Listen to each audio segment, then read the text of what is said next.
ఒక కానిస్టేబుల్గా జాబ్ కొట్టి ర్యాపిడో వర్క్ చేసి ప్రొఫెసర్గా ఉండాలని చెప్పేసి అనుకొని పిహెచ్డి చేసి డాక్టరేట్ సంపాదించి ఎన్నో అవమానాలను ఎదుర్కొని ఇప్పుడు మన ముందు కూర్చున్నారు. ఇప్పుడు ప్రెసెంట్ మేడ్చల్ జూనియర్ కాలేజ్లో లెక్చరర్గా పనిచేస్తున్నారు.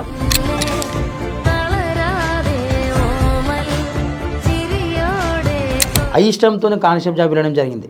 మా పెద్దన్నయ్య ఈ జాబ్కి అప్లికేషన్ పెడితే, అన్నయ్య నేను చదువుకున్న చదువు పీజీ, ఈ ఇంటర్ బేసిక్తో నేను ఈ జాబ్కి వెళ్ళాలా అని అనుకున్నా.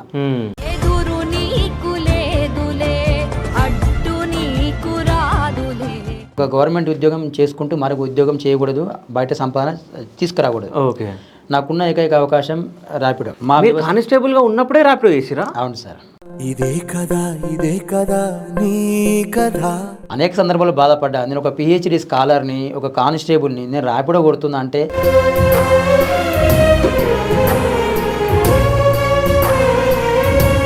నేను చేస్తున్నది గొప్ప పిహెచ్డి వాళ్ళకి తెలిసిన తర్వాత అసూయతోటి, ఒక జలసితోటి నన్ను అవమానపరిచారు. తోటి ఉద్యోగులు కానీ, సహచర ఉద్యోగులు, కొంత ఉన్నత అధికారులు చాలా అవమానపరిచారు. సరే, ప్రతి విజయానికి ఒక అవమానమే పునాది అనుకొని భావించి ముందుకెళ్ళాను సార్.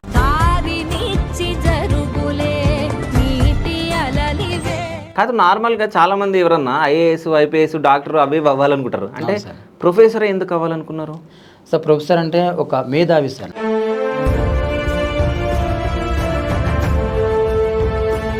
బాగా చేసిన తర్వాత నేను కట్ ఆఫ్ లిస్ట్లో ఉన్నాను, నేను షార్ట్ లిస్ట్లో నా పేరు వచ్చింది, కానీ ఉద్యోగం రాలేదు. కారణం చూస్తే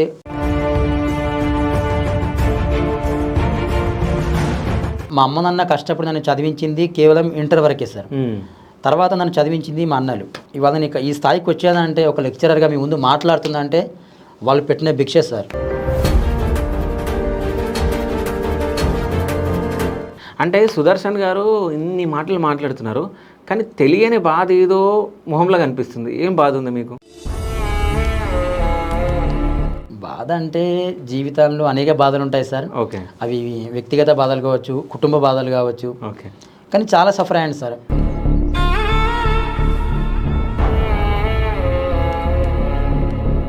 ఈ లైఫ్ జర్నీ మొత్తంలో ఎప్పుడైనా మీరు బాధపడి ఏడ్చిన రోజులు ఉన్నాయి? చాలా బాధపడ్డారు సార్ జీవితంలో. ఎందుకంటే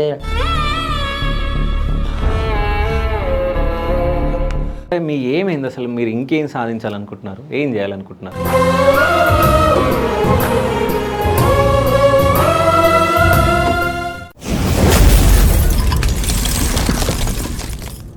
పర్సనల్ ఇంటర్వ్యూస్ కి మరియు వ్యాపార ప్రకటనల కొరకు సంప్రదించండి.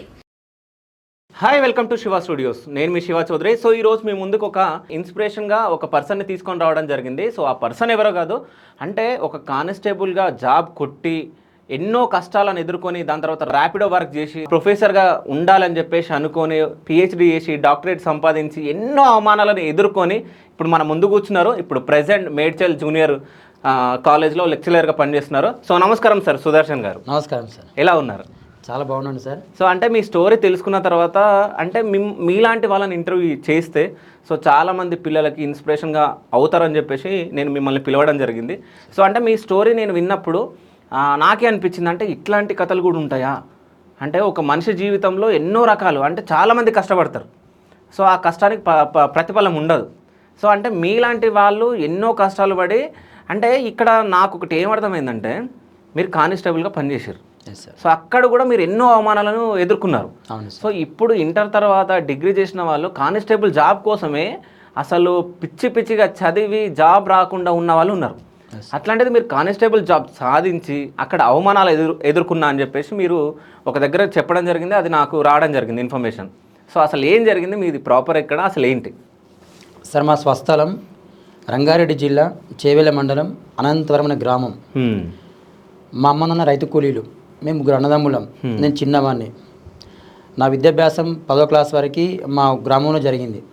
ఇంటర్మీడియట్ చేవెళ్ళ శ్రీ చైతన్య కాలేజీలో, డిగ్రీ వికారాబాద్ విశ్వభారతి కాలేజీలో జరిగింది. దాని తర్వాత 2014లో పీజీ అయిపోయిన తర్వాత ఓఈసెట్ రాశాను. దాంట్లో 96 ర్యాంక్ రావడంతో నిజామాబాద్లోని తెలంగాణ యూనివర్సిటీలో నాకు సీట్ రావడం జరిగింది. ఓకే. ఎప్పుడైతే నేను నిజామాబాద్కి వెళ్ళానో, అక్కడ పీజీ పూర్తి చేసుకున్న తర్వాత నా లైఫ్ టర్న్ అయిపోయింది సార్. ఓకే. జీవితం అంటే ఏంది, అసలు మనిషి ఎందుకోసం పుడతాడు, ఏది సాధించాలి, తన వచ్చిన పనేంటి భూమికి అనే నేను తెలుసుకున్నాను. నా జీవితం యొక్క నేపథ్యం నేను తెలుసుకొని ఎక్కడి నుంచి వచ్చాను ఎక్కడికి వెళ్ళాలి ఈ క్వశ్చన్ పెట్టుకొని నేను 2014లో పీజీ జాయిన్ అయిన తర్వాత నెట్ అంటే ఏం తెలుసుకున్నాను. UGC net. నాది చాలా నిరుపేద కుటుంబం. ఈ నిరుపేద కుటుంబానికి ఒక ఆర్థిక స్తోమత ఉండాలి. ఆర్థిక స్తోమత ఉండాలంటే బాగా చదువుకోవాలి. అప్పుడే central government UGC net notification release చేసింది. నెట్ నోటిఫికేషన్ రిలీజ్ చేసిన తర్వాత మా గురువు గారు ప్రొఫెసర్ మాకు చెప్పారు ఇది యూజీసీ నెట్ ఇలా ఉంటుందని. నేను దాంట్లో చాలా ప్రిపేర్ అయ్యా, ఎగ్జామ్ రాశాను. నాకు టాప్ 10లో ర్యాంక్ వచ్చింది. ఆల్ ఓవర్ ఇండియాలో తెలుగు సబ్జెక్ట్లో నేను టాప్ 10లో ఉన్నాను. నాకు అది నేను సాధించడంతో నాకు నెలకి 35,000 ఫెలోషిప్ వచ్చేది. ఇది 2016 జూన్ సమయం నాటికి. దెన్ ఆఫ్టర్ నా తర్వాత పిహెచ్డి జాయిన్ అయ్యాకంటే ముందు నాకు కానిస్టేబుల్ జాబ్ వచ్చింది. ఇష్టంతో కానిస్టేబుల్ జాబ్ వెళ్ళడం జరిగింది. మా పెద్దన్నయ్య ఈ జాబ్కి అప్లికేషన్ పెడితే అన్నయ్య నేను చదువుకున్న చదువు పీజీ ఈ ఇంటర్ బేసిక్తో నేను ఈ జాబ్కి వెళ్ళాలా అని అనుకున్నా. లేదురా మనకు కుటుంబ స్తోమత బాగాలేదు, ఖచ్చితంగా జాబ్ చేయాల్సిందే నువ్వు వెళ్ళు అని అన్నయ్య బెదిరించే ప్రేమపూర్వకంగా అన్నయ్య బెదిరించాడు. బెదరడం జరిగింది. నేను ఒక్కొక్క స్టెప్ ఎదుగుతున్న కొద్దీ ప్రిలిమ్స్ ఎగ్జామ్ రాశాను, అనుకోకుండా క్వాలిఫై అయ్యాను. ఈవెంట్స్కి వెళ్ళాను, అనుకోకుండా క్వాలిఫై అయ్యాను. అది నేను ఎప్పుడూ జాబ్ వెంట పడలేదు, కానీ ఇదే నా వెంట పడుతుందా అన్నట్టుగా మళ్ళీ మెయిన్స్కి 2016 వినాయక చవితి పండగ రోజు నేను పండగ చేసుకోకుండా ఉస్మానియా క్యాంపస్కి వెళ్ళడం జరిగింది. ఇది గొప్ప అని కాదు, అతిశక్తి అని కాదు, కేవలం 58 రోజుల్లో ప్రిపరేషన్లో కొన్ని మెలకువలు పాటించి ఎగ్జామ్ రాశాను. అంతిమంగా కానిస్టేబుల్ జాబ్గా విజయం సాధించాను. కానిస్టేబుల్గా నేను ట్రైనింగ్ తీసుకుంటున్న 9 నెలల్లో ఉస్మానియాలో పిహెచ్ నోటిఫికేషన్ పడింది. నాకు అప్పటికే జేఆర్ఎఫ్ వచ్చింది. జేఆర్ఎఫ్ అంటే జూనియర్ రీసెర్చ్ ఫెలోషిప్. దాని ఆ తర్వాత నేను మా ప్రొఫెసర్ సలహాతోటి ఉస్మానియా క్యాంపస్లో పిహెచ్లో జాయిన్ అయ్యాను. ఇంటర్వ్యూ చేశాను, సీట్ వచ్చింది, లక్కీగా జాయిన్ అయ్యాను. ఇంటర్వ్యూ అయిపోయిన తర్వాత పిహెచ్డీ వచ్చింది. ఆ వెంటనే నాకు ట్రైనింగ్ కూడా అయిపోయింది. ట్రైనింగ్ అయిపోయింది 2018 ఫిబ్రవరి మొదటి రోజు హైదరాబాద్లో సైబరాబాద్ పోలీస్ కమిషనరేట్లో కానిస్టేబుల్గా నేను అపాయింట్ అయ్యాను. ఆ రోజు నా మొదటి డ్యూటీ. ఎప్పుడు ఇది ఏ ఇయర్లో? 2018 ఫిబ్రవరి 1 రోజు ఇస్తాను. ఆ తర్వాత నేను పిహెచ్డీకి పర్మిషన్ తీసుకున్నాను సిపి గారి చేత.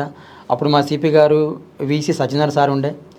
ఆ సార్ నేను సార్తో పర్మిషన్ తీసుకొని ఉస్మానియా క్యాంపస్కి వెళ్ళాను.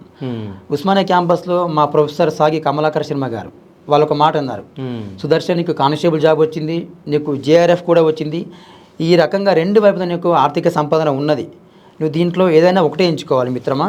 ఎంచుకుంటే జేఆర్ఎఫ్ ఎంచుకొని 5 ఏళ్ళు పిహెచ్డీ చేయండి, లేదా కానిస్టేబుల్ జాబ్ ఎంచుకొని అటే వెళ్ళండి. కానీ 2 రకాలుగా ఆర్థిక సంపాదన ఉంటే అది నేరం అవుతుంది అని సార్ చెప్పడంతో నేను 18 నెలలు కష్టపడ్డ ఆ జేఆర్ఎఫ్ని తృణప్రాయంగా వదిలేసిన ఆర్థిక ఆ సంపదని. ఆ తర్వాత నేను జాబ్ చేసుకుంటూనే పిహెచ్డీ మొదలుపెట్టాను. 2 ఏళ్ల తర్వాత అంటే 2020లో నేను పిహెచ్డీ రాయడం ప్రారంభించాను.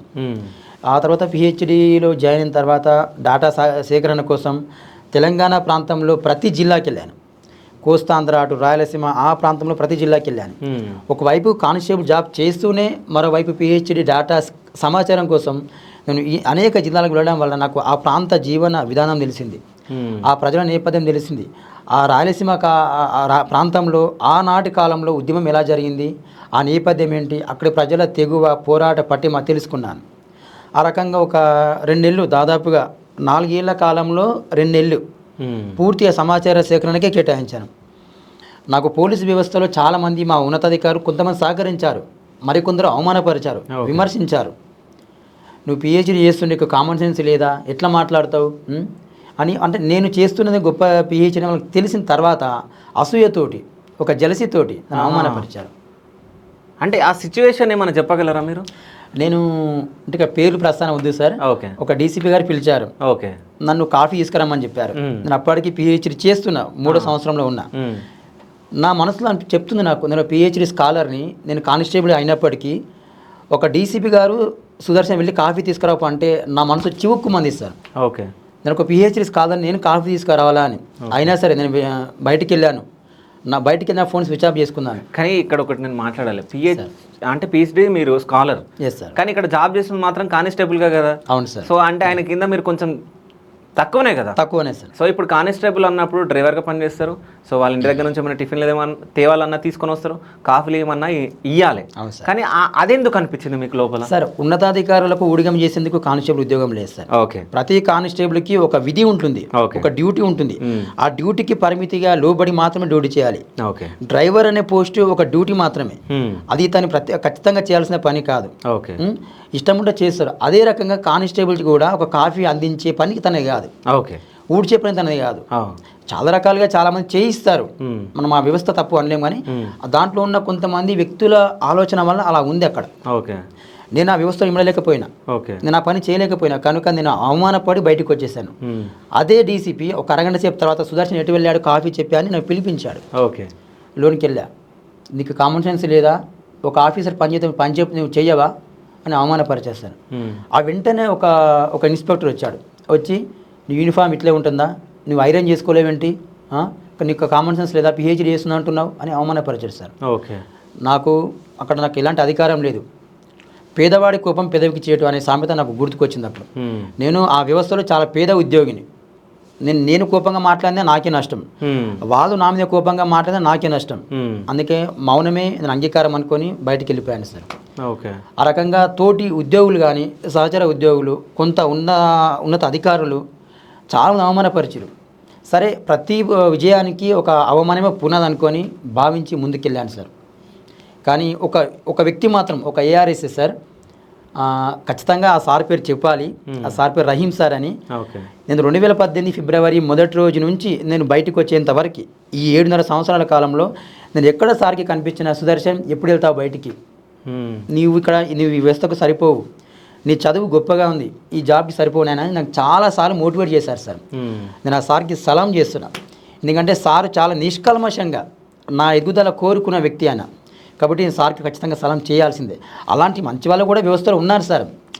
ఏదైనా సరే ప్రతి వ్యవస్థ మంచిదే, కానీ ఆ వ్యవస్థలో కొందరి లోపాల వల్ల ఆ వ్యవస్థకు చెడ్డ పేరు వస్తుంది.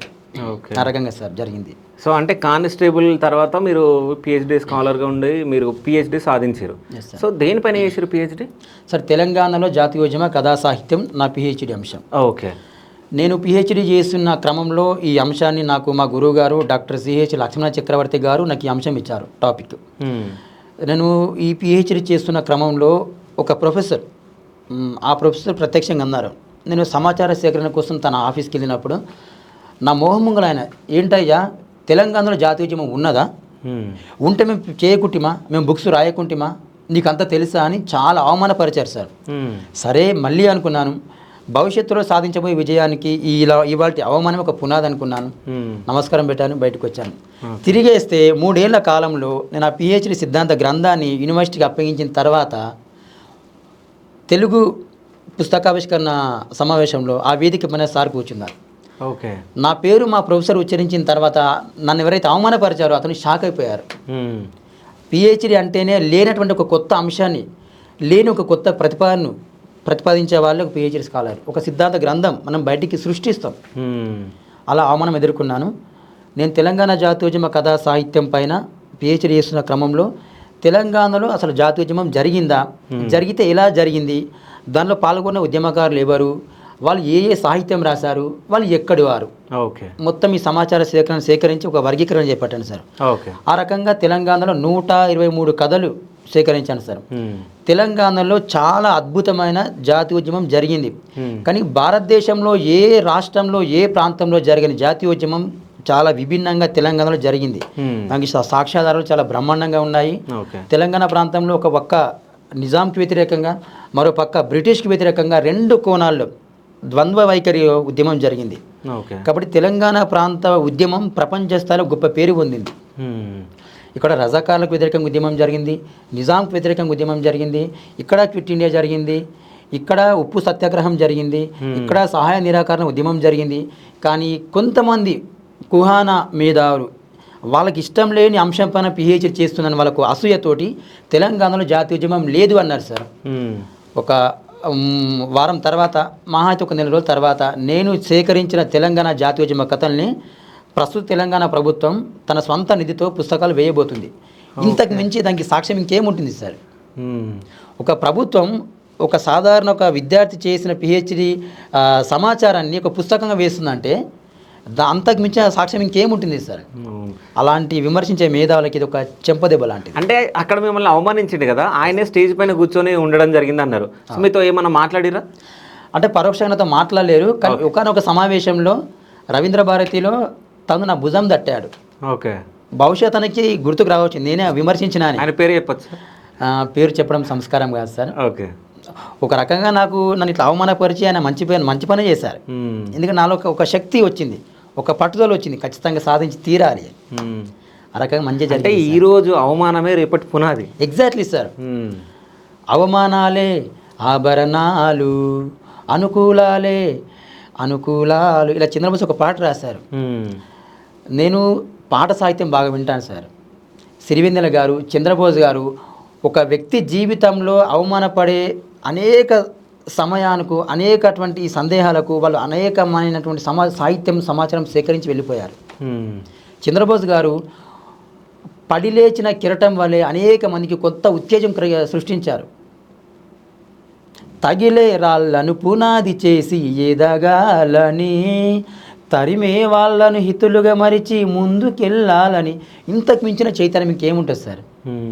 నిరుత్సాహపడ్డప్పుడు, బలహీనపడ్డప్పుడు ఇలాంటి సాహిత్యం వింటే మనిషి ఎక్కడికి వెళ్ళిపోతాడు సార్. ఇప్పుడు అంటే ప్రజెంట్ ఉన్న సాహిత్యాలను చూస్తే మీకు ఏమనిపిస్తుంది? అంటే సాహిత్యం ఏనాటికైనా హితేనా సహితం సాహిత్యం, సమాజ హితం కోరేదే సాహిత్యం. అది సినిమా సాహిత్యమైనా, కథా సాహిత్యమైనా, ఏ సాహిత్యమైనా సరే సాహిత్యం అనేది కాలానికి అనుగుణంగా కొత్త కొత్త అంశాలతో ముందుకు వస్తుంది. కాబట్టి ఏ సాహిత్యమైనా మనం స్వీకరించే విధానం బట్టి ఉంటుంది సార్. ఓకే. అయితే ఇప్పుడు మీరు కానిస్టేబుల్ అయ్యారు కదా, కానిస్టేబుల్ అంటే ఎగ్జామ్స్ పడేటప్పుడు, పోస్టులు పడేటప్పుడు ఎస్ఐవి కూడా పడతాయి. ఎస్ఐ ట్రై చేయలేదా? సార్ నాకు పోలీస్ అంటేనే ఇష్టం లేదు సార్. ఓకే. ఎందుకంటే మనిషి జన్మ వచ్చేది ఒకేసారి సార్. 84 లక్షల జీవరాశుల్లో మనిషి పుట్ట ఒకసారి వస్తుంది. స్వేచ్ఛగా బతకాలి, స్వతంత్రంగా బతకాలి. నేను ఏమైతే ఇప్పుడు చెప్పానో ఈ 2 పదాలకు అక్కడ స్థానం లేదు. నేను అక్కడ స్వయాన్ని అనుభవించిన తర్వాత నాకు ఇప్పుడు అర్థమవుతుంది. అక్కడ ఉన్న వాళ్ళకి స్వేచ్ఛ ఉంటుంది, వ్యవస్థ మంచిదే, కానీ ఆ వ్యవస్థలో ఉన్న డ్యూటీల వల్ల మనిషికి స్వేచ్ఛ ఉండదు సార్. ఓకే. వ్యవస్థ చాలా మంచిది, నేను రెస్పెక్ట్ చేస్తాను. అంటే వ్యవస్థ మంచిదా, మనుషులు మంచోళ్ళు? అక్కడ వ్యవస్థ మంచిది, వ్యవస్థలో కొందరి ఆలోచనల వల్ల, కొందరి లోపాల వ్యవస్థను నడిపిస్తుంది వీళ్ళే కదా. వీళ్ళే సార్. మరి వ్యవస్థను తప్పనుకోవాలి కదా సార్. వ్యవస్థ మంచిదే, కానీ వ్యవస్థలో లోపాల వల్ల, వ్యవస్థలో వ్యక్తుల లోపాల వల్ల చెడ్డ పేరు వస్తుంది. ఆ వ్యవస్థ నడిపే వాళ్ళు కూడా వీళ్ళే, కానీ కొంతమంది మాత్రం ప్రతి వ్యవస్థలో ఉంటారు, వాళ్ళ వల్ల కొంత చెడ్డ పేరు వస్తుంది. ఆ రకంగా సార్ నేను ఇట్లా చాలా చూశాను. నాకు ఇప్పటికీ నాకు చాలా గౌరవం పోలీస్ వ్యవస్థ అంటే. ఎందుకంటే 7 ఏళ్ళ కాలంలో పిహెచ్డి సర్వీస్ చేసిన తర్వాత నేను 7 ఏళ్ళు నా ఒంటి పైన యూనిఫామ్ వేసుకున్నాను సార్. దాన్ని ఎప్పటికీ రెస్పెక్ట్ చేస్తాను. ఓకే. ఎందుకంటే వాళ్ళ పోలీస్ వ్యవస్థ లేకపోతే మనం ఇంత స్వేచ్ఛగా ఉండలేము. అయితే పోలీస్ అవ్వాలని లేదు అని అన్నట్టు మీరు ఇప్పుడు చెప్పారు. అసలు అంటే గణపురం సుదర్శన్ అసలు ఏమనుకున్నాడు, ఏం అవ్వాలనుకున్నాడు? గణపురం సుదర్శన్ అనే వ్యక్తి సమాజానికి ఎంతో కొంత మేలు చేయాలి. ఓకే. ఈ వ్యక్తి ద్వారా కనీసం ఒక వర్గమో, ఒక ప్రాంతమో చిరస్థాయిగా జీవితంలో నిలబడేలా ఉండాలి. నా ద్వారా ఎంతో కొంతమంది సహాయం పొందాలనుకున్నాను సార్. నా అంతిమ లక్ష్యం నేను ఒక ప్రజాసేవ చేయడం, అంతకంటే ముందు ప్రొఫెసర్ అవ్వడం. నేను వచ్చిన సామాజిక నేపథ్యం, నా కుటుంబ నేపథ్యం నన్ను వాళ్ళు ఇక్కడ దాకా తీసుకొచ్చిందంటే కారణం చదువు మాత్రమే. ప్రొఫెసర్ అవ్వాలి, ఖచ్చితంగా ప్రొఫెసర్ అయ్యి నా యొక్క లక్ష్యం నెరవేర్చుకోవాలి. ఆ లక్ష్యం ద్వారా సమాజాన్ని మేలుకొల్పాలి. మీరు రాజకీయంగా తీసుకోండి, సాంస్కృతికంగా తీసుకోండి, ఆర్థికంగా తీసుకోండి, మీరు ఏ రకంగా తీసుకున్నా నా వర్గ ప్రజలను, నా సామాజిక ప్రాంత ప్రజలను నేను చైతన్యం చేయాలి. అంటే ఒక వ్యక్తి పుట్టుక రావాలి. ఒక వెలుగు వెలగాలంటే ఆ వెలుగు వెలిగిన తర్వాత తన చీకటి ప్రాంతానికి మొత్తం వెలుగు పంచుతాడు. ఓకే. కాబట్టి మా ప్రాంత ప్రజలకు, నా వర్గ ప్రజలకు చైతన్యం రావాలంటే నాలాంటి వ్యక్తి ముందుకు రావాలి. కాబట్టి నేను ప్రొఫెసర్ అవ్వాలనుకున్నాను సార్. అంటే మీ ప్రాంత ప్రజలకి మీరు ఎట్లా న్యాయం చేస్తారు సార్? న్యాయం అంటే నాగరిక సమాజంలో ప్రతి వ్యక్తికి అవగాహన, మేధస్సు అన్నీ ఉంటాయి. కానీ ఇవాళ ప్రజాస్వామ్య దేశంలో, ప్రజాస్వామ్య భారతదేశంలో అన్ని రకాలుగా ఏ వ్యక్తికి అవగాహన ఉండదు. నేను ఒక ప్రొఫెసర్ని అయ్యి రాజకీయం అంటే ఏంది, మనం ఎందుకు రాజకీయం చేయకూడదు, ప్రజాస్వామ్య దేశంలో అందరూ సమానమే, మరి కేవలం నా సామాజిక వర్గం మాత్రం ఎందుకు వెనుకబడింది అన్న కోణంలో ఆలోచించి నేను ఒక ప్రొఫెసర్ని అయ్యి నా ప్రాంత ప్రజల్ని, నా వర్గ ప్రజల్ని నేను ఒక చైతన్యం చేయాలనుకున్నాను. ఓకే. అంటే మీరు రాజకీయాల్లోకి ఎంట్రీ చేయబోతున్నారు? ఒక భవిష్యత్తులో అవకాశం వస్తే పక్కా ఇస్తాను సార్. ఓకే, అంటే ప్రొఫెసర్ అయ్యి ఇవ్వాలనుకుంటున్నారు. Yes sir. కాదు, నార్మల్గా చాలామంది ఎవరన్నా ఐఏఎస్, ఐపీఎస్, డాక్టర్ అవి ఇవి అవ్వాలనుకుంటారు. అంటే ప్రొఫెసర్ ఎందుకు అవ్వాలనుకున్నారు? సార్ ప్రొఫెసర్ అంటే ఒక మేధావి సార్. ఓకే. సమాజం లోపల రాజకీయ నాయకులు ఉంటారు, వైద్యులు ఉంటారు, ఇంజనీర్స్ ఉంటారు, అందరూ ఉంటారు. కానీ వీళ్ళందరికీ లేని ఒక గొప్ప గౌరవం, ఒక గొప్ప బిరుదు, మేధావిని ఒక గొప్ప బిరుదు కేవలం ప్రొఫెసర్కి మాత్రమే వస్తుంది. ఓకే. రాజకీయ రాజకీయ నాయకులు కొన్ని వేదికలు ఎక్కుతారు, అదే ఒక ప్రొఫెసర్ అయితే ఏ వేదికైనా ఎక్కుతాడు. గౌరవం లేని చోట గౌరవం సృష్టించగలడు, ఆ చీకటి అనుకున్న ప్రాంతంలో వెలుగుని నింపగలడు. ఒక మేధావి, ఒక ఇంటలెక్చువల్, ఒక ప్రొఫెసర్ మాత్రమే. కాబట్టి ఒక ప్రొఫెసర్ అయిన తర్వాత నేను ఈ సమాజాన్ని నాకున్నంత అవగాహన మేరకు పరిమిత సమాజాన్ని మేలుకొల్పుతాను. అది నా లక్ష్యం సార్, ప్రొఫెసర్ అవడం. సో ఇప్పుడు ఎప్పుడు అవుతారు మరి ప్రొఫెసర్గా? ఇప్పుడు నేను ఒక లెక్చరర్ అయ్యాను సార్. ఓకే. ఒక 6 ఏళ్ళ తర్వాతనో, ఒక 5 ఏళ్ళ తర్వాతనో నాకు అసిస్టెంట్ ప్రొఫెసర్ ప్రమోషన్ వస్తుంది. ఓకే. అలా ఆ రకంగా ప్రస్థానం. నెక్స్ట్ అసోసియేట్ ప్రొఫెసర్, ఆ తర్వాత ప్రొఫెసర్. అంటే నాకు ఈ ఉద్యోగం ఆధారం చేసుకుంటే నేను నాకు ఒక 20 ఏళ్ళు వచ్చిన తర్వాత ఒక ప్రొఫెసర్ అవుతాను. లేదు, ఇప్పుడు ప్రభుత్వం అసిస్టెంట్ ప్రొఫెసర్ నోటిఫికేషన్ రిలీజ్ చేస్తుంది. దాంట్లో నేను ఖచ్చితంగా నా ప్రతిభను ఉపయోగించుకొని నేను ఉద్యోగం సాధిస్తానన్న లక్ష్యం నాకున్నది, నమ్మకం నాకున్నది. అది వేరే చాప్టర్ సార్. ఓకే. అయితే అది వేరే చాప్టర్ అన్నారు సార్. సో అంటే టాలెంట్ ఉంటేనే జాబ్ వస్తుందని నమ్మకం ఉందా మీకు? అంటే సార్ ఇవాల్టి కాలంలో యూనివర్సిటీ స్థాయిలో కేవలం ప్రతిభ ఉంటేనే జాబ్ రాదు. ప్రతిభ ఉండాలి, పైసా ఉండాలి. ఓకే. ఎందుకంటే ఇది కొంత కాంట్రవర్షియల్ టాపికే, ఇలా చెప్పకూడదు. కానీ ఓకే. నేను నా పిహెచ్డి అయిపోయిన తర్వాత నేను 2 రాష్ట్రాలకి నేను ఇంటర్వ్యూకి వెళ్ళాను సార్. ఓకే. ఆ 2 రాష్ట్రాల్లో నేను ఒకటి ఢిల్లీ, 2 ఉత్తరప్రదేశ్, ఆ తర్వాత కర్ణాటక, తమిళనాడు, ఆంధ్రప్రదేశ్లో అనంతపురం.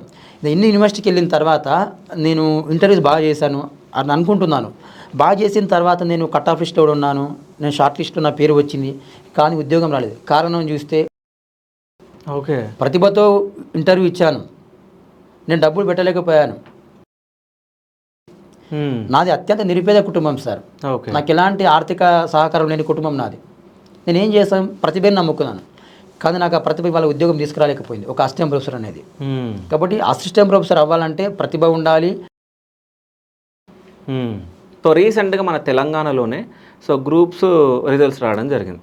సో ఓన్లీ 2 సెంటర్ల దగ్గర రాసిన వాళ్ళకే సో మంచి మెరిట్లో రావడం జరిగింది. సో దీన్ని ఎట్లా చూస్తారు మీరు?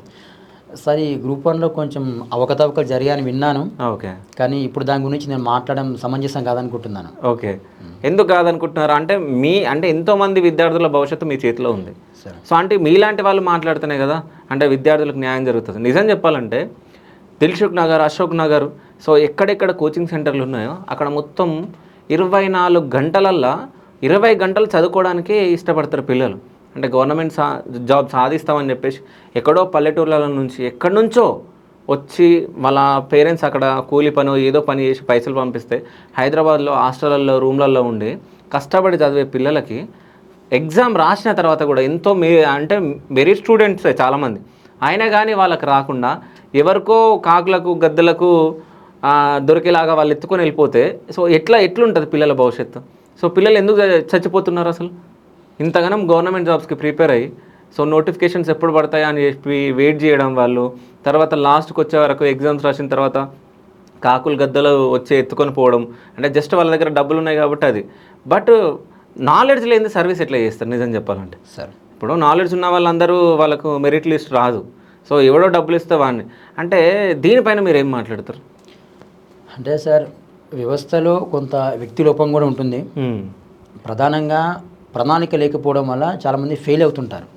అది జీవితంలో కావచ్చు, ఒక ఉద్యోగ రంగంలో కావచ్చు, ఏదైనా కావచ్చు. సరైన ప్రణాళిక లేకపోవడము, చదివే విధానం బాగాలేకపోవడము, కొంతమంది ఒత్తిడికి గురవుతుంటారు. మీకు నోటిఫికేషన్తో సంబంధం లేదు, నోటిఫికేషన్ ఎప్పుడన్నా రాని. మీరు వచ్చింది హైదరాబాద్కి కేవలం ఉద్యోగ సాధన కోసం.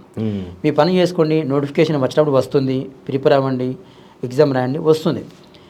మీకు ఎంత ఉన్న ఈ పోటీ ప్రపంచంలో మీకంటూ ఒక పోస్ట్ ఉండాలంటే మీరు సరైన ప్లాన్ వేసుకోవాలి. ఇప్పుడు మన యూపీఎస్సీ 100 పోస్టులు వేస్తుంది, అవును, కొన్ని లక్షల మంది అప్లికేషన్ పెడతారు, అవును, కానీ సాధించేది కొందరు మాత్రమే. ఎందుకు? సరైన ప్రణాళిక, దాన్ని అమలు చేయడము, ఆ రకంగా ముందుకు వెళ్ళడము, వాళ్ళు అమలు అవుతారు, దాన్ని సక్సెస్ చేస్తారు వాళ్ళు. అదే రకంగా హైదరాబాద్కి వచ్చిన చాలామంది కూడా దాంట్లో కొంతమంది ప్రధానంగా వాళ్ళకి ఎలాంటి ప్రణాళిక ఉండదు సార్. ప్రణాళిక లేకపోవడం వల్ల వాళ్ళకు ఆ చదివే విధానం తెలియదు, కాబట్టి వాళ్ళు ఫెయిల్ అయ్యేందుకు అవకాశం ఎక్కువ ఉంటుంది. అది సార్. సో అంటే నా క్వశ్చన్ మీరు దాటవేసారు. నేను అడిగిన క్వశ్చన్కి మీరు ఆన్సర్ ఇవ్వలేదు. సార్ నేను ఏం అడిగినా, సో మెరిట్ అంటే మంచి చదివే వాళ్ళకి రావట్లే, మెరిట్ లిస్ట్లో వాళ్ళ పేర్లు రావట్లే, వేరే వాళ్ళకి వస్తున్నాయి అన్న. అది ఎందుకు వస్తున్నాయో నేనే వివరించిన. నేను అది కావాలని దాటవేశాను. ఎందుకంటే ఇప్పుడు అది కాంట్రవర్షియల్ టాపిక్ సార్. ఇప్పుడు ఒక న్యాయస్థానంలో ఇప్పుడు ఆ టాపిక్ ఉంది, ఇది గ్రూప్ 1 గురించి. దాని గురించి నేను మాట్లాడడం భావ్యం కాదు, నేను అందుకని చాలా సులభంగా దాటవేశాను అది. సరే. సో అంటే మీలాంటి వాళ్ళందరూ దాటవేస్తే సో పిల్లలకు అన్యాయమే జరుగుతుంది కదా. సో నాకు ఎందుకని చెప్పేసి అందరూ వదిలేసి, అంటే ఫ్యూచర్ అంటే మళ్ళీ మన మీద మాట్లాడితే రాజకీయాలు ఎట్లుంటాయో, ఎవరేం చేస్తారో అనేది ఒక భయం అందరికీ ఉంటుంది సార్. సో అంటే మనం మాట్లాడిన తర్వాత ఏమవుతుందో అనేది ఒకటి ఉంటుంది. అంటే అందరం ఇట్లా దాట వేసుకుంటూ వెళ్తే సో ఆ ప్లేస్లో మన అక్కనో చెల్లెనో మన ఇంట్లో వాళ్ళు ఎవరో జాబ్ కోసం వెయిట్ చేసి చచ్చిపోతారు. సో ఆ ఫీలింగ్ ఎట్లుంటుంది? చాలా బాధాకరంగా ఉంటుంది. కానీ మీలాంటి జర్నలిస్టులు, మేధావులు చాలామంది ప్రశ్నిస్తున్నారు ఇవాళ. ఖచ్చితంగా ఆ అంశం ఏదో రోజు కొలిక్కి వస్తుంది. మేమే మేధావులం కాదు, మీరు కూడా ప్రశ్నించాలి కదా. తప్పకుండా సార్, నా వంతుగా వచ్చేటప్పుడు నేను పక్క ప్రశ్నిస్తాను. కానీ ఇప్పుడు నేను ఉన్న ప్రస్తుత పరిస్థితి నేను ప్రశ్నించలేని పరిస్థితి. అందుకని ఇప్పుడు నేను చాలా మౌనంగా ఉన్నాను సార్. నాకంటూ అవకాశం వస్తుంది, ఒక రోజు వస్తుంది, ఖచ్చితంగా నేను కూడా ప్రశ్నిస్తాను. సో ఇప్పుడు ప్రజెంట్ మీరు జూనియర్ కాలేజ్లో మేడ్చల్లో మీరు వర్క్ చేస్తున్నారు కదా, ఎట్లా అనిపిస్తుంది? అంటే హ్యాపీగా ఉన్నారా, లేకుంటే అరే అసిస్టెంట్ ప్రొఫెసర్గా నేను ట్రై చేసినా రాలేదు అని చెప్పేసి ఏమైనా బాధ ఉందా? చాలా బాగుంది సార్, చాలా సంతోషంగా ఉంది. ఓకే. ఎందుకంటే ఒక గట్టిగా మాట్లాడే ఒక వ్యవస్థలో నుంచి ఎంత గట్టిగా మాట్లాడే ఒక వ్యవస్థలోకి వచ్చాను. అసలు ఈ పని చేద్దాము అనే వ్యవస్థలో ఉన్నప్పుడు నాకు ఎలాంటి స్వేచ్ఛ లేదు. ఇప్పుడు నేను ఒక లెక్చర్ అయిన తర్వాత నేను ఏదైనా చాలా సులభంగా మాట్లాడవచ్చు, నాకు ఎలాంటి అడ్డంకులు లేవు. ఏ మాట్లాడినా ఒక ప్రజాస్వామ్యంలో పనిచేస్తున్నాం కాబట్టి, ఉంటున్నాం కాబట్టి ఒక పరిమితి లోపలే మాట్లాడతాం. కానీ ఇప్పుడు నాకు చాలా స్వేచ్ఛగా ఉంది, చాలా సంతోషంగా ఉంది. ఎందుకంటే నా జ్ఞానాన్ని, నా మేధస్సుని 10 మందికి పంచి ఒక వేదిక నాకు దొరికింది సార్. నా చదువు వృధా అయిపోతుంది అనుకున్న దశ నుంచి నా చదువు కూడా వాళ్ళకి ఉపయోగపడుతుందనే స్థాయికి చేరుకున్నాను కాబట్టి చాలా సంబరంగా ఉంది సార్. నేను చూస్తున్నాగానే ఒక 6 ఏళ్ళ తర్వాత నేను ఒక అసిస్టెంట్ ప్రొఫెసర్ని అవుతాను, ఆ తర్వాత అసోసియేట్, ఆ తర్వాత ప్రొఫెసర్. ఈ ప్రస్థానం ఆగదిక కాబట్టి చాలా సంతోషంగా ఉంది సార్ ఒక మాటలు చెప్పాలంటే. సో అంటే మీరు మాట్లాడుతుంటే నాకు ఒకటి గుర్తుకొచ్చింది. ర్యాపిడో బుక్ చేసుకొని వెళ్తుంటే మాట్లాడతాం కదా జస్ట్. అవును సార్. మాట్లాడుతున్నప్పుడు తనతో ఏం చదువుకున్నావు అని అంటే నేను పీజీ చేస్తున్నా అని చెప్పేసి చెప్పిండు. సో అంటే ర్యాపిడో వర్క్ అంటే ఇదెందుకు చేస్తున్నారంటే, సో ఎక్కడి నుంచి వచ్చినాం మేము, సో ఇక్కడ బతకాలంటే ఏదో ఒకటి చేసుకోవాలి కదా అని చెప్పేసి అంటున్నాడు. మీ ఇంట్లో తెలుసు అంటే తెలియదు అని అన్నాడు. సో అంటే మీరు ఈ స్థాయిలో ఉన్నారు, ఇప్పుడు మీరు కూడా ర్యాపిడో చేయడం జరిగింది. అవును సార్. సో అంటే దాని గురించి నేను అడుగుతున్నా. అంటే మీది నాకు తెలిసిన తర్వాత అది గుర్తుకొచ్చింది. అంటే ఎంతోమంది చదువుకున్న వాళ్ళు జాబులు లేకుండా ర్యాపిడో వరకు, జొమాటో, స్విగ్గీ ఇవన్నీ చేస్తున్నారు.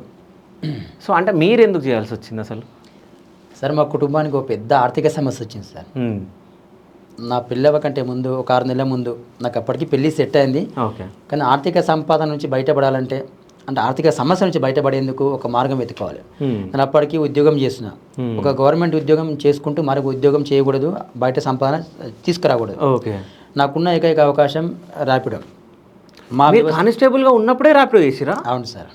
ఓకే. ఎందుకంటే ఆర్థిక సమస్య వచ్చింది, నేను దాన్ని తట్టుకోవాలంటే నాకు ఇంకేం మార్గం లేదు. అప్పు తెచ్చుకున్నా మళ్ళీ తిరిగి వడ్డీతో కట్టాల్సిందే.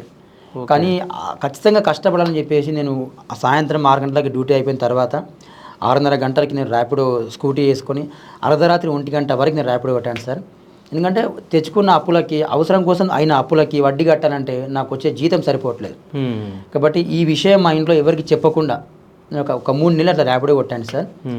ఇప్పటికి నా మొబైల్లో ర్యాపిడో రైడ్ అనే యాప్ ఉంది సార్. ఇప్పటికి కూడా. ఎందుకంటే చాలా పేద కుటుంబం సార్, పేరుకు ఉద్యోగం ఉన్నది కానీ జీతం సరిపోవట్లేదు, ఏం చేయాలి? కానిస్టేబుల్ కొంటే ఎంత వస్తుండే జీతం సార్? నాకు అప్పుడు ఒక సంవత్సర క్రితం 42,000 జీతం వచ్చేది సార్. ఓకే. నేను ర్యాపిడో కొట్టినప్పుడు నాకు వచ్చే శాలరీ 36,000 సార్. నేను ఒక రోజు ర్యాపిడో కొట్టామని నాకు వచ్చే జీతం రోజుకి 2,000. 2,000 ఇంటూ 30 రోజులు అంటే 60,000. ఆ రకంగా పోలీస్ జాబ్ కన్నా బెటర్ ర్యాపిడోనే ఇంకా సార్. చాలా కష్టంగా ఉంటుంది సార్ అది. ఎందుకంటే ఒక నాన్ స్టాప్గా 6 గంటలు 8 గంటలు డ్రైవింగ్ చేయడం చాలా కష్టమైన పని సార్ అది. ఎందుకంటే వచ్చిన నేపథ్యం అట్లే ఉంది. సమస్యలు తట్టుకోవాలంటే సంపాదన ఖచ్చితంగా ఉండాల్సిందే. ఇప్పటికీ ఆ విషయం మా ఇంట్లో ఎవరికి తెలియదు సార్. ర్యాపిడో చేసింది తెలియదు సార్. ఓకే. అనేక సందర్భాల్లో బాధపడ్డా. నేను ఒక పిహెచ్డి స్కాలర్ని, ఒక కానిస్టేబుల్ని, నేను ర్యాపిడో కొడుతున్నా అంటే నా సంసారం ఈ రకంగా ఉంది, నా కుటుంబం ఈ రకంగా ఉన్నది, మంచి స్థాయికి వెళ్ళాలంటే ఇలాంటి కష్టాలు పడాలి అనుకున్నాను సార్. కష్టం సార్, కష్టపడితేనే ఏదైనా సాధ్యమవుతుంది. ఈ రోజుల్లో అంటే నా తరం వ్యక్తులు రాళ్ళు మోయలేరు, రప్పలు మోయలేరు, చెమట చిందించలేరు. ఇవాళ తరం పిల్లలు చేసే కష్టం ఏంటంటే ఇలాంటి ర్యాపిడో కొట్టడము, అర్ధరాత్రి మేలుకువ ఉండి జొమాటో స్విగ్గీలో పనిచేయడము, అదే పెద్ద కష్టం సార్ ఈ తరం పిల్లలకి. ఆ రకంగా చాలా కష్టం ఎదుర్కొని వాళ్ళ ఈ స్థాయికి వచ్చినాయి సార్. అయితే ఇంకో విషయం, ఇప్పుడు నేను ఇంతకుముందు నేను చెప్పిన అంటే ఒక పర్సన్ అడిగినప్పుడు పీజీ చదువుతున్నా అని చెప్పేసి చెప్పిండని, మిమ్మల్ని ఎప్పుడు కూడా మీ ర్యాపిడో బైక్ ఎక్కినప్పుడు ఎవ్వరు కూడా మీరు ఏం చేస్తారు, ఎక్కడ ఉంటారు అని క్వశ్చన్ వేయలేదా? అంటే అడిగారు సార్. నా డ్రెస్ చాలా నీట్గా ఉంటుండే, మంచి ఫార్మల్ డ్రెస్ వేసుకొని ఐరన్ చేసుకొని పోయేవాడిని. అప్పుడు అడిగారు, బ్రదర్ మీరు చూడడానికి చాలా ఫార్మల్ డ్రెస్ మంచిగా నీట్గా చేసుకుందాం, చాలా ప్రొఫెషనల్ లాగా ఉన్నారు, మరి మీరేంటి జాబ్ చేస్తారు అంటే నేను వాళ్ళకి ఆన్సర్ ఇచ్చేవాడిని కాదు. ఓకే. ఎందుకంటే మన యొక్క వ్యక్తిగత జీవితం బయట పెట్టాల్సిన పని లేదు. నిజానికి చెప్పడం అనేది ఒక రకంగా కరెక్ట్ అనుకోవచ్చు, కానీ నాకు ఎందుకో ఆ సమయంలో చెప్పబుద్ధి కాలేదు. ఓకే. అంతే. మీరు చదువుకున్న సమయంలో కూడా క్యాంటరింగ్ అవి చేసారంట? చేశాను సార్. ఓకే. నేను డిగ్రీ సమయంలో నేను మా విలేజ్లో కారోబార్గా పనిచేశాను సార్. కారోబార్ అంటే గ్రామీణ ఆ ప్రాంతంలో గ్రామీణ నేపథ్యం వచ్చిన ఆ ఊరిలో ప్రతి ఇల్లు తిరిగి ఇంటి పన్ను వసూలు చేయడము, గ్రంథాలయ పన్ను వసూలు చేయడము, లేక ఆ ఊళ్ళోకి ఎడ్లు కొన్నా అమ్మినా ఒక ఎడ్లే చిట్టి రాయడము, అదంతా నేను చేశాను సార్. ఆ డిగ్రీ చేసిన క్రమంలో నాకు నెల జీతం 3,000 రూపాయలు సార్. 2014 నాటికి 3,000 చాలా గొప్ప సంపాదన సార్. అది మా ఊళ్ళో తెలిసింది. ఆ తర్వాత డిగ్రీ థర్డ్ ఇయర్లో ఉన్నప్పుడు చేవెళ్ళ, శంకర్పల్లి ఇలా కొన్ని ప్రాంతాల్లో సాయంత్రం కాలంలో క్యాటరింగ్ చేశాను సార్. ఎవరికైనా కనిపిస్తే పరుగు పోతుందని, పలానా వ్యక్తి ఇలా క్యాటరింగ్ చేస్తుండు అని పరుగు పోతుందని మెడికల్ షాప్కి వెళ్ళి ఒక మాస్క్ వేసుకున్నాను సార్. మాస్క్ వేసుకొని ఎవరికి కనిపించకుండా ఆ డ్రెస్ వేసుకొని క్యాటరింగ్ చేశాను సార్. దానికి సజీవ సాక్ష్యం మా పెద్దన్నయ్య. నేను మా పెద్దన్నయ్య చేవెళ్ళలో 2-3 సార్లు క్యాటరింగ్కి వెళ్ళాము, ఎక్కువ సార్లు వికారాబాద్కి వెళ్ళాము సార్. ఓకే. సో అన్నయ్య ఏం చేస్తారు? ఇప్పుడు అన్నయ్య land surveyor sir. Okay. So ఎంతమంది మొత్తం మీ ఫ్యామిలీ? మేము 3 అన్నదమ్ములం సార్. ఓకే. మా పెద్దన్నయ్య ల్యాండ్ సర్వేయరు, తను యూనివర్సిటీ ఆఫ్ హైదరాబాద్లో మాస్టర్ డిగ్రీ చేశారు. ఓకే. మా చిన్నన్నయ్య ఖమ్మంలో బీపీడీ కోర్స్ చేశారు. ఓకే. తను ప్రస్తుతం సైబరాబాద్ పోలీస్ కమిషనరేట్లో కానిస్టేబుల్గా పనిచేస్తున్నారు. ఓకే. మా అమ్మ నాన్న కష్టపడి నన్ను చదివించింది కేవలం ఇంటర్ వరకే సార్. తర్వాత నన్ను చదివించింది మా అన్నలు. ఇవాళ నీకు ఈ స్థాయికి వచ్చేదంటే, ఒక లెక్చరర్గా మీ ముందు మాట్లాడుతుందంటే వాళ్ళు పెట్టిన భిక్ష సార్. ఓకే. మా పెద్దన్నయ్య ప్రైవేటు రీసెర్చ్లో పనిచేసుకుంటూ నన్ను చదివించారు సార్. కాబట్టి నేను వాళ్ళ శ్రమని, వాళ్ళ కష్టాన్ని నేను ఎప్పుడు మర్చిపోను సార్. ఓకే. ఆ రకంగా నేను కూడా ఎంతో కొంత నా పరిమితి మేరకు కొంతమంది పేద విద్యార్థులకి, కొంతమంది అనాథ ఆశ్రమాలకి నేను ఇట్లా సాయం చేయాలనుకున్నాను సార్. ఎందుకంటే ఏమీ లేని కుటుంబంలోకి వెళ్ళి ఇవాళ ఎంతో కొంత స్థాయికి చేరినా కాబట్టి నాలాంటి పేద విద్యార్థులకి సాయం చేయాలి, లేకపోతే ఈ జీవితానికి అర్థం లేదు. ఈ జీవితానికి ఒక సార్థకత ఉండాలంటే ఖచ్చితంగా నా వంతుగా ఎంతో కొంతమందికి సాయం చేసి తీరాల్సిందే. ఓకే. అంటే సుదర్శన్ గారు ఇన్ని మాటలు మాట్లాడుతున్నారు, కానీ తెలియని బాధ ఏదో మొహంలో కనిపిస్తుంది. ఏం బాధ ఉంది మీకు? ఏదో ఉంది బాధ. అంటే జీవితంలో అనేక బాధలు ఉంటాయి సార్. ఓకే. అవి వ్యక్తిగత బాధలు కావచ్చు, కుటుంబ బాధలు కావచ్చు. ఓకే. కానీ చాలా సఫర్ అయ్యాను సార్. ఓకే. ఒక విచారకరంగా ఉన్నాను, ఒక విషాదకరంగా కూడా ఉన్నాను. ఓకే. వ్యక్తిగత జీవితాన్ని, కుటుంబ జీవితాన్ని ఇలా బయట ప్రపంచానికి చెప్పడం భావ్యం కాదేమో కాబట్టి చెప్పలేకపోతున్నాను సార్. ఓకే. అంటే ఏదో విషాదం ఉంది మీ జీవితంలో? విషాదం ఉంది సార్. ఓకే. విషాదం చెప్పుకోలేనిది. నమ్ముకున్న వాళ్ళే కొందరు మోసం చేశారు. జీవితంలో చాలామంది మన లైఫ్లోకి వస్తుంటారు, పోతుంటారు, కానీ కొందరికి మాత్రమే ఒక స్థానం అనేది ఉంటుంది. ఓకే. ఆ స్థానం నుంచి కొందరు వెళ్ళిపోయిన తర్వాత మరింత బాధాకరంగా ఉంటుంది. అది ఎవరనేది ఎవరికి తెలియదు, ఒక నా మనసుకు మాత్రమే తెలుసు. ఓకే. కాబట్టి బయట చెప్పకపోవడం కరెక్ట్ కాదు సార్. కరెక్ట్ కాదు. అంటే ఆ స్థానంలో ఉండి వెళ్ళిపోయారా? వెళ్ళిపోయారు సార్. ఓకే. ఎందుకు వెళ్ళిపోయారు? అయ్యో, మీరు అంటే అతిగా చెప్పడం కూడా కరెక్ట్ కాదు సార్. మీరు మెల్లమెల్ల కూపీ లాగుతున్నారు. నేనేం లాగట్లేదు సార్. అంటే చెప్పొద్దా? అంటే పర్సనల్ లైఫ్ని ఈ బయటి ప్రపంచానికి చెప్తే బాగోదు సార్. నేను ఒక అబ్బాయిని, ఏమీ కాదు, కానీ కొందరి జీవితాలు బయట పెట్టకూడదు. అదే సార్. సో ఆ బాధ అనేది ఉంది. బాధ ఉంది సార్. ఎందుకంటే జీవితంలో ఏదైనా ఒకసారి వస్తుంది సార్. ఆ ఒకసారి చాలా ఉన్నతమైన ఒక అనుభూతిని ఇస్తుంది. ఆ స్థానం నుంచి వెళ్ళిపోయిన తర్వాత ఆ బాధ అనుభవించిన వాళ్ళకి తెలుస్తుంది. అలా సార్. ఓకే, ఎప్పుడైనా మాట్లాడడానికి ప్రయత్నించారా? ఎవరితో సార్? ఏమో ఏదో నేను మాట్లాడినా నాకు అర్థమవుతుంది, కానీ ఎవరితో మాట్లాడాలి? నాకు అర్థమవుతుంది, మీరు చెప్పింది వాళ్ళకు కూడా అర్థమవుతుంది. అంటే ఏదో ఒక స్థానం నుంచి వెళ్ళిపోయారు కదా, మిత్రులు ఉండొచ్చు కదా దాంట్లో. అందుకే మిత్రులనే అంటున్నా, మాట్లాడిరా అని అడుగుతున్నా. మిత్రులతో మాట్లాడతాను. ఓకే, మాట్లాడతారు. మీరు చాలా చాకచక్యంగా అడుగుతున్నారు సార్. నేను జస్ట్ నార్మల్గా అడుగుతున్నా. అంటే ఇప్పుడు నేను అడిగిన క్వశ్చన్ మీకు అర్థమైంది, మీరు చెప్పింది నాకు అర్థమైంది. సేమ్ అట్లనే మనలాంటి వాళ్ళు చాలామంది వ్యూవర్స్ ఉంటారు. సో వాళ్ళందరికీ కూడా అర్థమవుతుంది. కాబట్టి ఎందుకంటే ఒక మనిషి జీవితంలో ఒకటేసారి వస్తుంది, అది వచ్చిన తర్వాత సో అంటే ఇట్లాంటివి మనము అంటే మన విషయాలు, పర్సనల్ విషయాలు మనం షేర్ చేసుకోవద్దని అనుకుంటాం. కానీ సో ఇట్లాంటివి చాలామంది ఫేస్ చేస్తున్నారు బయట, నిజం చెప్పాలంటే. సో ఇవి మనం చెప్పినప్పుడు అవతల వాళ్ళు సో జాగ్రత్త పడతారు అనేది నా ఒపీనియన్. అందుకని నేను అడిగిన, అంటే మీ గురించి నేను ఎంక్వైరీ చేసినప్పుడు నేను అన్నీ తెలుసుకుంటా. సో అందుకని చెప్పేసి నేను అడిగిన, అంతే. నేను ఏమన్నా అడిగి మిమ్మల్ని ఇబ్బంది పెడితే సారీ. ఇంకో విషయం ఏంటంటే, ఇప్పుడు మీరు జూనియర్ లెక్చరర్గా మీరు పనిచేస్తున్నారు.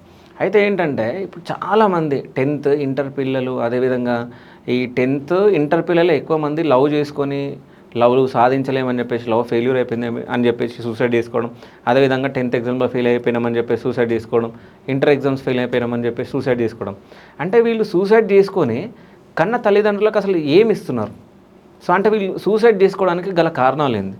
అంటే వాళ్ళు చేసుకోకుండా ఉండాలంటే అసలు ఏం చేయాలి ఒకసారి చెప్పండి సార్. అది ప్రధానంగా అయోమయ వయసు, అంతా మాకు తెలుసు అని ఒక వయసు, కానీ నిజానికి ఏం తెలియదు. ఇంటర్మీడియట్ అయిపోయిన తర్వాత ఆ పిల్లలకి ఒక జీవితంలో ఒక లక్ష్యం అంటూ ఉండాలి.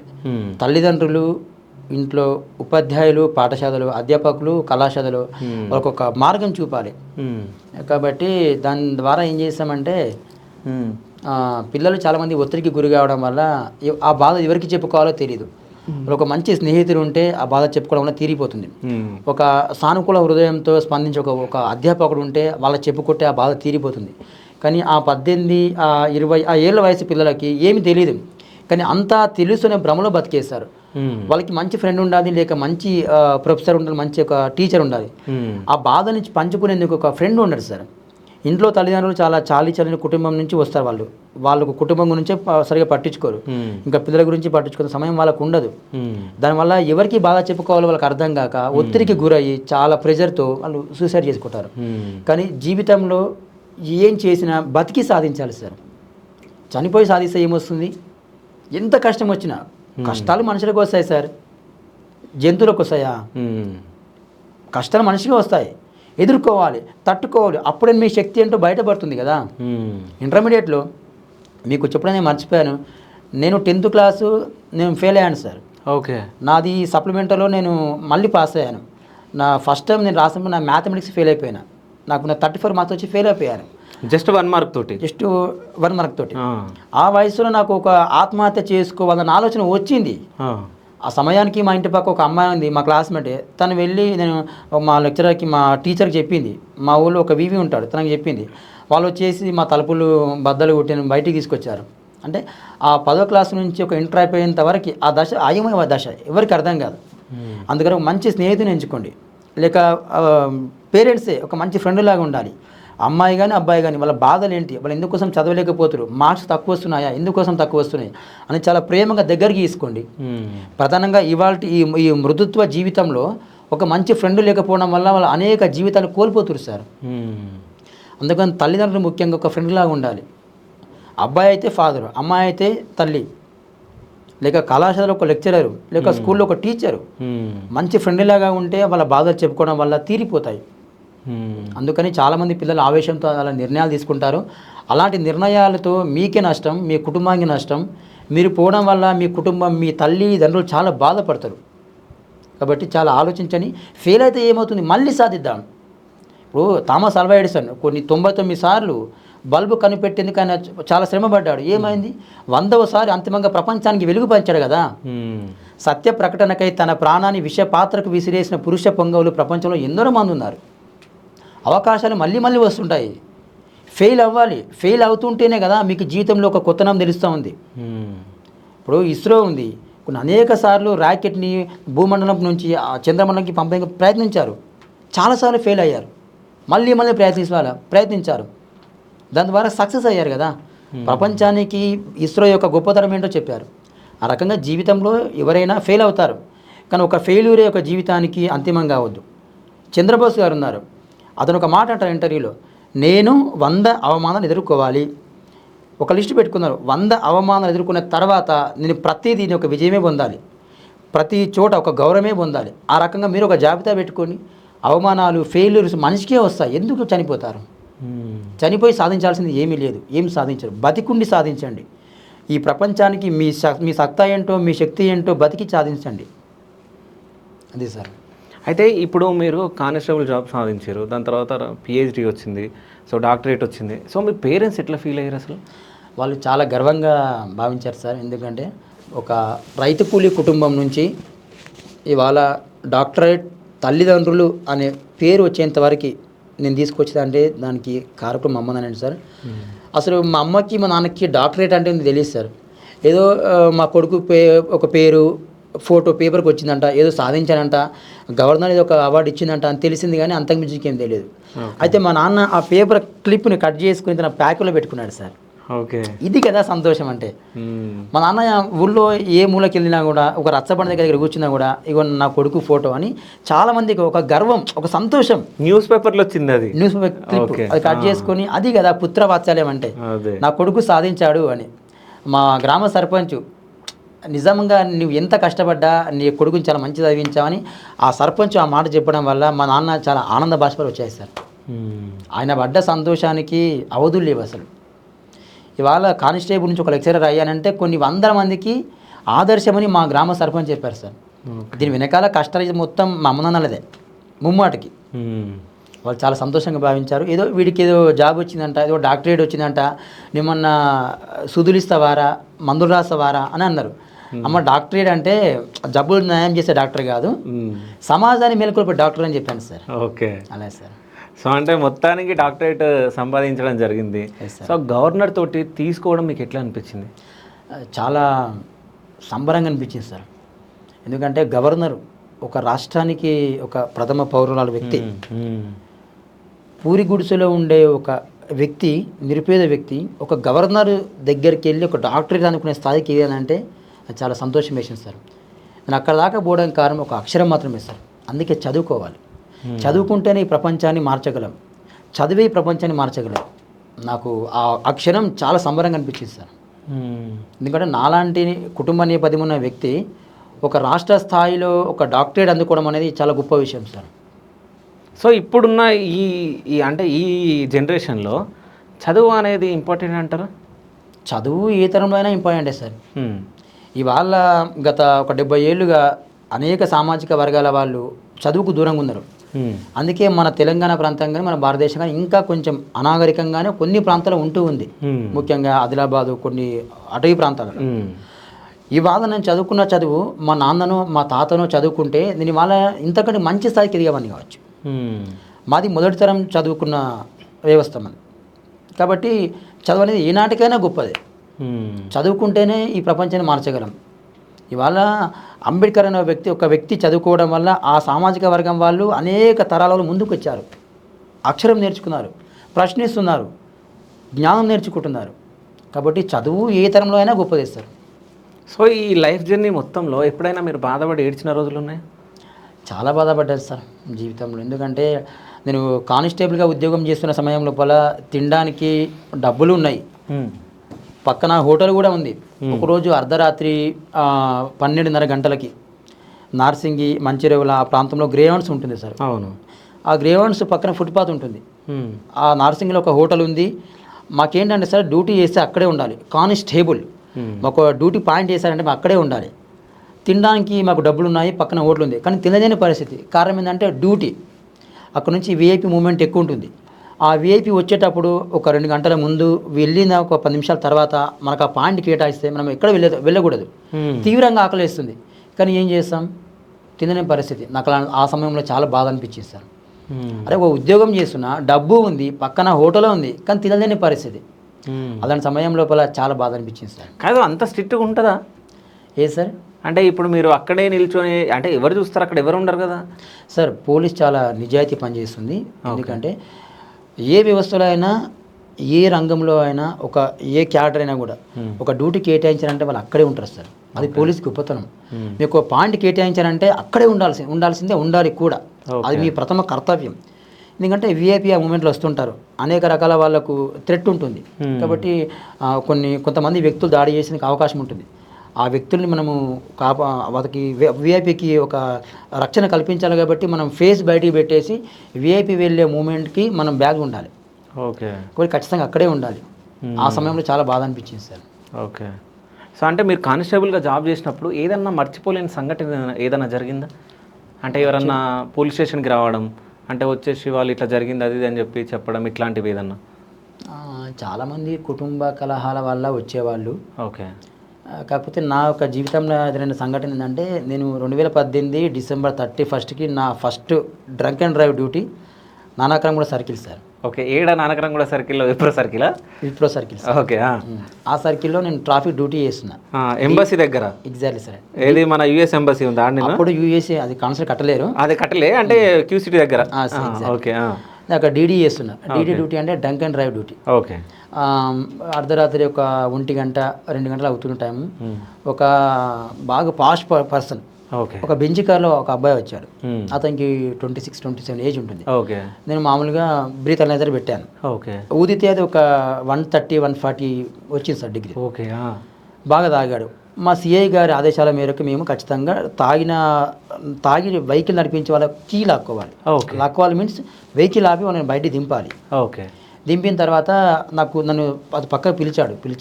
సార్ మీకు ఒక 15,000 ఇస్తాను, నాకు కీ ఇవ్వండి, లేక నన్ను పంపించమని చెప్పారు సార్.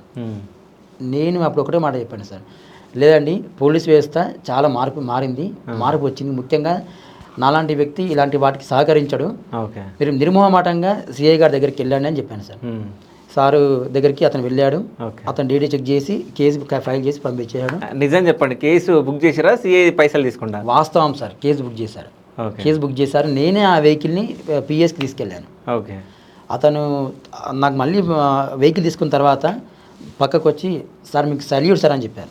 అతను అప్పటికి తాగి ఉన్నాడు, నాకు వాసన వస్తుంది. ఎందుకంటే నేను నిజాయితీ డ్యూటీ చేశాను. నా నిజాయితీ డ్యూటీ నచ్చకపోతే అతను ఎందుకు వెనక్కి వచ్చిన మళ్ళీ సలాం కొడతాడు? తిట్టుకోవచ్చు కూడా, లోపల తిట్టుకోవచ్చు. కాకపోతే సమయానికి అతనికి అలా అనిపించింది నా నిజాయితీ ఇలా ఉందని. అది నాకు చాలా సంతోషం వేసింది సార్. సార్ మీలాంటి నిజాయితీలు ఉన్నారా ఇప్పుడు ప్రెసెంట్? 100 రూపాయలు ఇస్తే తీసుకుంటున్నారు కదా, చాలా మంది ఉన్నారు సార్. నిజాయితీగా లేకుంటే 100 రూపాయలు తీసుకునేటోళ్ళ? నిజాయితీ వాళ్ళు సార్. ఓకే. ఇప్పుడు అవినీతి వాళ్ళు ఉంటారు, నిజాయితీ గల వాళ్ళు ఉంటారు. ఏ వ్యవస్థ అయినా సరే అంతే సార్. 90% మంచి వాళ్ళు ఉంటారు, 10% చెడ్డ వాళ్ళు ఉంటారు. వాళ్ళ వల్లనే మంచి వారికి చెడ్డ పేరు వస్తుంది. కాబట్టి చాలామంది మంచి వాళ్ళే ఉంటారు సార్. సో అంటే మీ ఏమైంది అసలు? మీరు ఇంకేం సాధించాలనుకుంటున్నారు, ఏం చేయాలనుకుంటున్నారు? సార్ నేను ఈ సమాజానికి సేవ చేయాలి.